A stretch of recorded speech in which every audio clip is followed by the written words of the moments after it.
दोस्तों इस वीडियो में हम लोग सीखने वाले हैं कि काफी ज्यादा रिटर्न देने वाला पेनी स्टॉक्स को आखिर कैसे ढूंढा जाता है।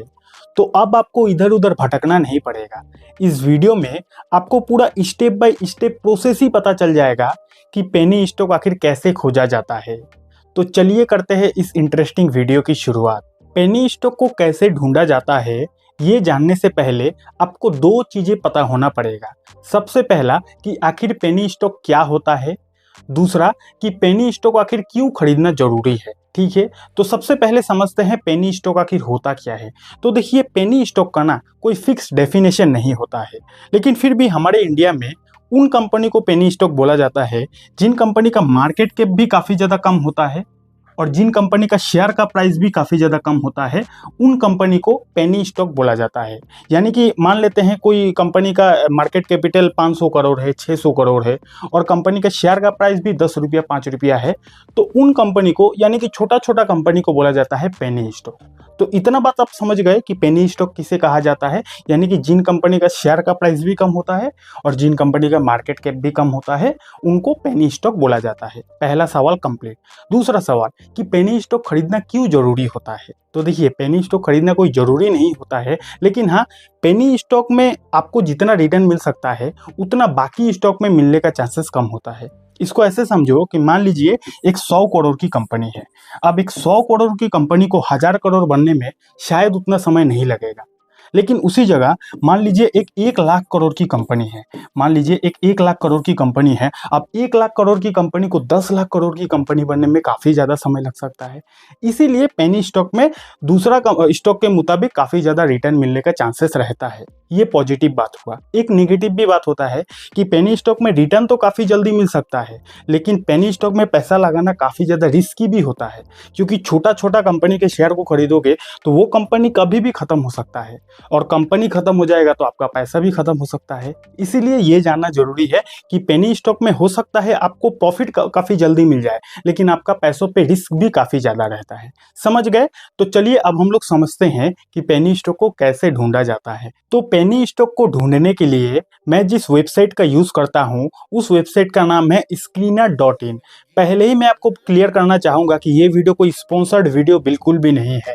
मैं पर्सनली इस वेबसाइट का यूज करता हूं और वही चीज आज की इस वीडियो में आपको भी सिखाऊंगा। ठीक है, तो Screener.in को कैसे यूज करके पेनी स्टॉक ढूंढा जाता है उसको सिखाता हूं। देखिए सबसे पहले आपको गूगल पे आ जाना है। ओके, गूगल पे आने के बाद आपको यहाँ पे सर्च करना है Screener.in। Screener.in देखो जी यहाँ पे आ जाएगा। देखो जी आ गया। ठीक है, अब इसमें आपको क्लिक कर देना है। जैसे ही आप क्लिक करोगे ना, उसके बाद आपको यहाँ पे स्क्रीन वाला ऑप्शन दिखाई दे रहा है ना, इसमें क्लिक कर देना है। यहाँ पे क्लिक करोगे, उसके बाद यहाँ पे क्रिएट न्यू स्क्रीन वाला ऑप्शन है, इसमें आपको क्लिक कर देना है। आ गया। उसके बाद अब देखो यहाँ पे एक बॉक्स का जैसा आ गया ना। अब इस बॉक्स में आपको कुछ क्वेरीज को लिखना पड़ेगा। यानी कि देखो पेनी स्टॉक तो ढूंढना है, लेकिन कौन से टाइप के पेनी स्टॉक को ढूंढना है वो चीज आपको यहाँ पे बताना पड़ेगा। देखो हमारे शेयर बाजार में 5 से 6 हजार कंपनीज के स्टॉक लिस्टेड है। अब इतने सारे कंपनीज में से कौन से पेनी स्टॉक को खरीदोगे, उस पेनी स्टॉक में क्या क्या क्वालिटी होना पड़ेगा, क्वालिटीज भी तो आपको देना पड़ेगा ना। उल्टे सीधे पेनी स्टॉक को सर्च करोगे ना तो आपका पूरा पैसा डूब जाएगा। इसीलिए जो भी पेनी स्टॉक को हमें सिलेक्ट करना है उस पेनी स्टॉक में कुछ ना कुछ क्वालिटी होना चाहिए और उन क्वालिटीज को हमें यहाँ पर लिखना है।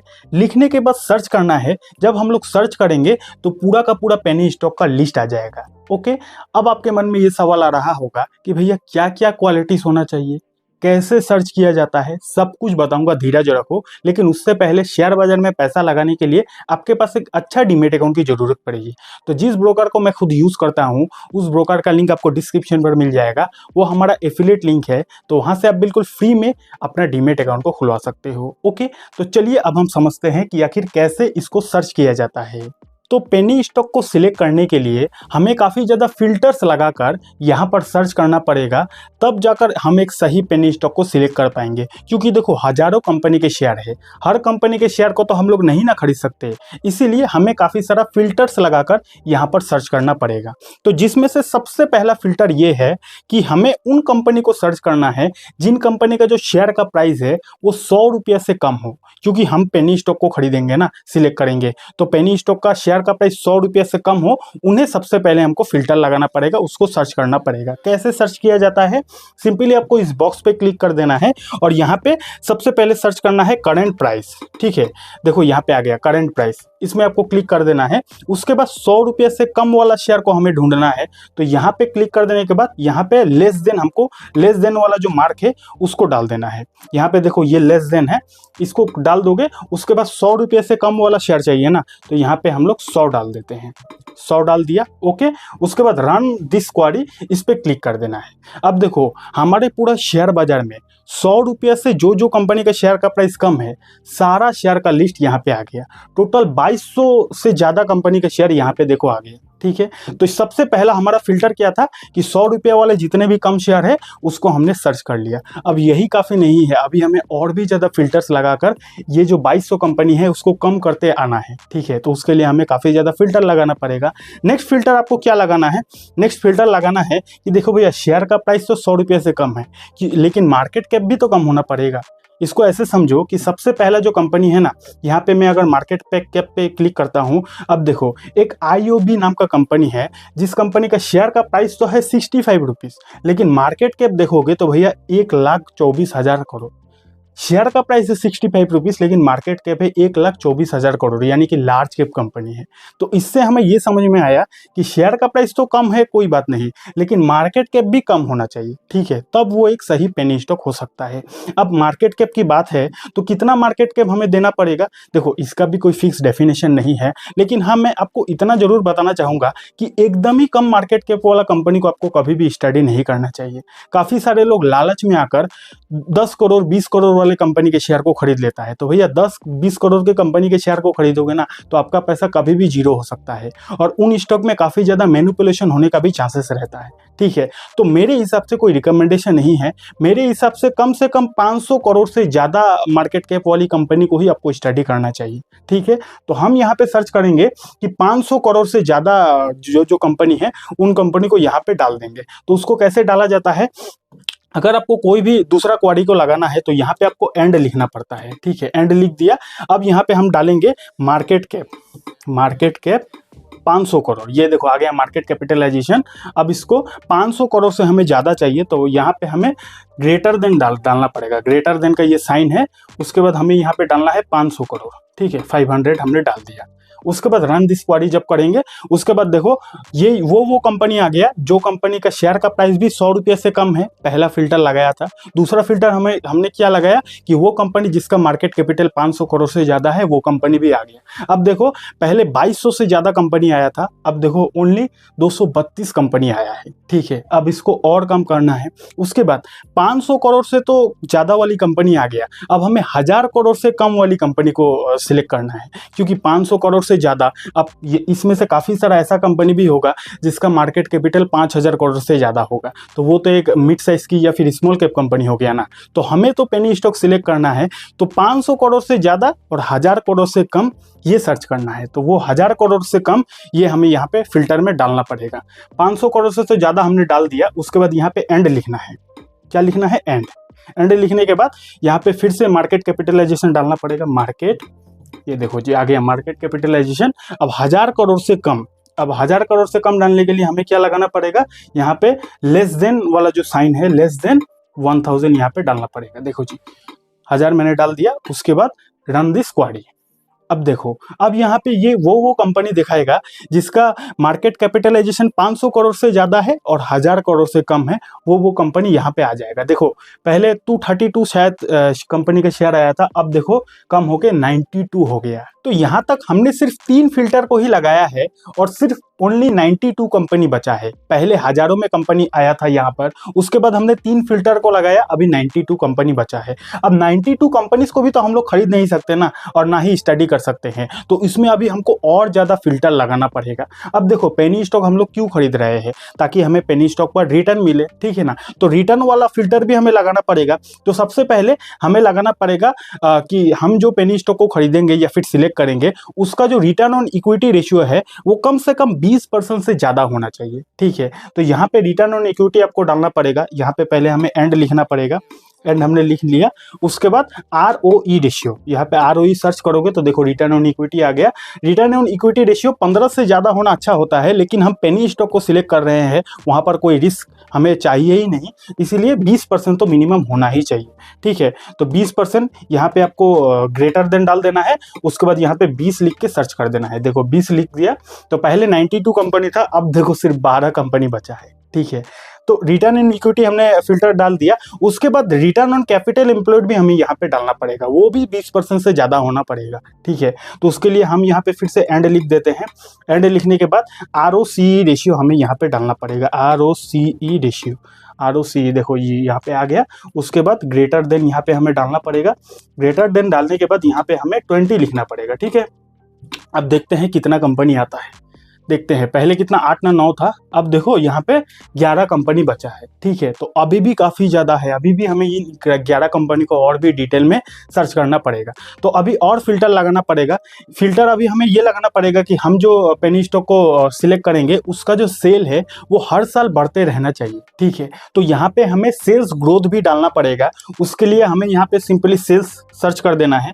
सेल्स यहाँ पे हम डालेंगे। उसके बाद यहाँ पे देखो काफ़ी सारा आ गया, तो हम यहाँ पे देखेंगे कि जो कंपनी को हम लोग सिलेक्ट करेंगे उस कंपनी का जो सेल है वो 3 सालों में, यानी कि लास्ट के 3 सालों में 10% से ग्रो करते रहना चाहिए। अब देखो जो भी फिल्टर, जो भी क्वारी मैं यहाँ पे डाल रहा हूँ ना, वो मैं अपने पर्सनल के हिसाब से डाल रहा हूँ। आप यहाँ पे जरूरी नहीं कि आप मेरा कॉपी करो, जो आपका मन हो। जैसे कि मैं यहाँ पे डालूंगा कि लास्ट 3 सालों से कंपनी का जो सेल्स है वो कितना 10% से बढ़ते रहना चाहिए। आप यहाँ पे 15 डाल सकते हो, आपका मर्जी है। ठीक है, मैं अपने हिसाब से डाल रहा हूँ, आप अपने हिसाब से डाल देना। ओके, मैं बस आपको प्रोसेस समझा रहा हूँ कि कैसे एक सही स्टॉक को सिलेक्ट किया जाता है। इतना बात समझ गए। वैसे अगर आपको वीडियो अब तक अच्छा लग रहा है तो भैया वीडियो को लाइक कर देना और एक प्यारा सा कमेंट कर देना। ओके, तो यहाँ पे देखो सेल्स हमने डाल दिया, 10% से ग्रो होते रहना चाहिए। रन दिस क्वेरी, पहले 11 कंपनी था, अब देखो 2 कंपनी और हट गया, 9 कंपनी हो गया। तो सेल्स तो हमने डाल दिया, अब हमें डालना है भैया प्रॉफिट, क्योंकि खाली सेल होने से नहीं होगा, प्रॉफिट भी होना पड़ेगा। तो प्रॉफिट डालना पड़ेगा। प्रॉफिट ग्रोथ हर साल क्या क्या होता है, 3 साल से बढ़ते रहना चाहिए। ठीक है, तो यहाँ पे प्रॉफिट भी हम यहाँ पे डालेंगे 10%। ग्रेटर देन, यहाँ पे ग्रेटर देन हमने डाल दिया। उसके बाद यहाँ पे 10% डाल दिया। ओके, तो 9 कंपनी बचा था ना, अब देखते हैं कितना हुआ। अभी भी 9 कंपनी ही है। ठीक है, अब हमें यहाँ पे डालना है कि डेट टू इक्विटी रेशियो, क्योंकि देखो कंपनी कितना भी सेल करे, प्रॉफिट करे, अल्टीमेटली कंपनी का अगर कर्ज ज़्यादा होगा तो कंपनी का तो इंटरेस्ट चुकाने में ही चला जाएगा सारा पैसा। और वैसे भी हम लोग पेनी स्टॉक को सिलेक्ट कर रहे हैं, तो कर्ज अगर ज़्यादा होगा तो बहुत ज़्यादा रिस्की है। इसीलिए यहाँ पे हमारा जो डेट टू इक्विटी रेशियो है वो फिल्टर भी डालना पड़ेगा। और डेट टू इक्विटी रेशियो कम से कम तो 1 से कम होना ही चाहिए। ठीक है, तो यहाँ पे मैं डेट टू इक्विटी रेशियो डाल देता हूँ। डेट टू इक्विटी रेशियो देखो जी आ गया। यहाँ पे मैं कम से कम 1 से कम होना चाहिए, तो मैं यहाँ पे लेस देन डाल देता हूँ। मैं यहाँ पे लेस देन 1, ठीक है, 1 डाल दिया। उसके बाद रन दिस क्वेरी कर दिया। ठीक है, अब देखो 9 कंपनी में से 8 कंपनी बच गया। ओके, उसके बाद हमें एक और फिल्टर को सर्च करना है जिसको बोला जाता है प्रोमोटर होल्डिंग, क्योंकि वैसे ही तो हम छोटी छोटी कंपनियों को सर्च कर रहे हैं, सिलेक्ट कर रहे हैं। अगर छोटी कंपनियों का भी प्रोमोटर के पास होल्डिंग नहीं होगा तो वहाँ पे रिस्क काफ़ी ज़्यादा बढ़ जाता है। ठीक है, तो प्रोमोटर होल्डिंग पे हमें यहाँ पे फिल्टर लगाना पड़ेगा। उसको कैसे लगाया जाता है, सिंपली आपको एंड क्लिक कर देना है। उसके बाद प्रोमोटर होल्डिंग आपको यहाँ पे सर्च कर देना है। देखो जी आ गया। तो प्रोमोटर होल्डिंग देखो मेरे हिसाब से, मेरा पर्सनल ऐसा मानना है कि छोटी साइज की कंपनी है तो उसमें कम से कम तो 50% का प्रोमोटर होल्डिंग होना ही चाहिए। ये मेरा पर्सनल व्यू है। आपका जो व्यू है, आपको जो लगता है वो आप यहाँ पे डाल देना। ठीक है, तो मेरे हिसाब से तो 50% से ज़्यादा होना ही चाहिए, क्योंकि भैया छोटी साइज की कंपनी है, रिस्क ज़्यादा नहीं लेना है। ओके, तो यहाँ पे रन दिस क्वेरी कर दिया। तो पहले 8 कंपनी था, अभी एक और कंपनी घट गया है। ठीक है, कंपनी कम होते जा रही है। जितना कंपनी कम होते जाएगा उतना आपको जो रिसर्च करने में समय कम लगेगा। ओके, प्रोमोटर होल्डिंग तो हमने सर्च कर लिया। उसके बाद हमें ये भी देखना है कि ठीक है, प्रोमोटर के पास 50% से ज़्यादा तो स्टेक है, लेकिन उसमें से प्रोमोटर कई बार अपने स्टेक को गिरवी भी रख देता है। ठीक है, यानी कि अपना जो शेयर है प्रोमोटर बैंक में गिरवी भी रख देता है। तो प्लेस परसेंटेज भी हमें देखना है कि कहीं प्रोमोटर ने अपने हिस्सेदारी को कुछ ज़्यादा ही गिरवी तो नहीं रखा है। ठीक है। तो यहाँ पे हमें एक और फिल्टर लगाना पड़ेगा जिसको बोला जाता है प्लेज परसेंटेज। यहाँ पे देखो जी आ गया। अब प्लेज परसेंटेज कितना होना चाहिए, देखो हर किसी के लिए अलग अलग होता है। मेरे हिसाब से मैक्सिमम 5% का अगर है प्लेज परसेंटेज तो वो सही है, लेकिन 5% से ज़्यादा अगर शेयर गिरवी रखा है तो वो रिस्की हो सकता है, ठीक है। तो मैं यहाँ पे 5% ही डाल देता हूँ। मैं यहाँ पे ग्रेटर देन 5 डाल देता हूँ। तो 5% से कम वाला जितना भी प्लेज होगा सारा कंपनी का लिस्ट आ जाएगा। ओके, तो यहाँ पे डाल दिया, रन दिस क्वेरी कर दिया। अब देखो सिर्फ एक कंपनी बचा है। जब हमने सिलेक्शन करना शुरू किया था उस टाइम मोटा मोटी 4000 से भी ज़्यादा कंपनी था। उसके बाद हम नीचे क्राइटेरियाज को लगाते गए, कंपनी का नाम कम होता गया, फिर क्राइटेरियाज को लगाते गए, कंपनी का नाम कम होता गया, और फाइनली एक ऐसा कंपनी निकला जिसमें हमारा ये सारा क्राइटेरिया फुलफिल होता है, ठीक है ना। अब मैंने इस कंपनी को हाइड कर दिया है क्योंकि बहुत सारे सीधे साधे लोग भी होते हैं जो लोग बिना समझे कंपनी के शेयर को खरीद लेंगे। इसलिए मेरी तरफ से आपको डिस्क्लेमर रहेगा कि ये वीडियो में मैंने बस आपको प्रोसेस को समझाया कि कैसे आप पेनी स्टॉक को सिलेक्शन कर सकते हो। यहाँ पे आप अपने हिसाब से अलग अलग क्राइटेरिया को डाल सकते हो। मैंने अपने हिसाब से डाला है कि 500 करोड़ से ज़्यादा मार्केट कैपिटलाइजेशन होना चाहिए। अलग अलग मैंने अपने हिसाब से क्राइटेरियाज को डाला है। आप अपने हिसाब से यहाँ पे क्राइटेरियाज को डालोगे और आपके हिसाब से कंपनी यहाँ पे आ जाएगा। जब कंपनी आ जाएगा उसके बाद उसको आपको फंडामेंटल एनालिसिस करना है। ऐसा नहीं कि डायरेक्ट कंपनी के शेयर को खरीद लोगे, ऐसा इतना ईजी नहीं होता है पैसा कमाना शेयर बाजार में। जब कंपनी आएगा उन कंपनी को आप अच्छे से एनालिसिस करो, फंडामेंटल एनालिसिस करो। अब अगर आपको फंडामेंटल एनालिसिस करना भी नहीं आता तो भाई क्या कर रहे हो। हमने अपने चैनल पर फंडामेंटल एनालिसिस का फ्री कोर्स भी अपलोड किया है। उस फ्री कोर्स को देखो और फ्री में सीखो। सीखना है अगर फंडामेंटल एनालिसिस कैसे किया जाता है, यहाँ पे इस वाला वीडियो को देखो। आधे घंटे का वीडियो है, आधा घंटा में सीख जाओगे फ्री में कि फंडामेंटल एनालिसिस कैसे किया जाता है। ओके, तो इस वाला वीडियो को देख लेना। और हाँ, टेलीग्राम चैनल को ज्वाइन कर लेना। टेलीग्राम चैनल का ऑफिशियल लिंक आपको डिस्क्रिप्शन पर मिल जाएगा। ये वीडियो कैसा लगा नीचे कमेंट करके बता देना। Thank you so much.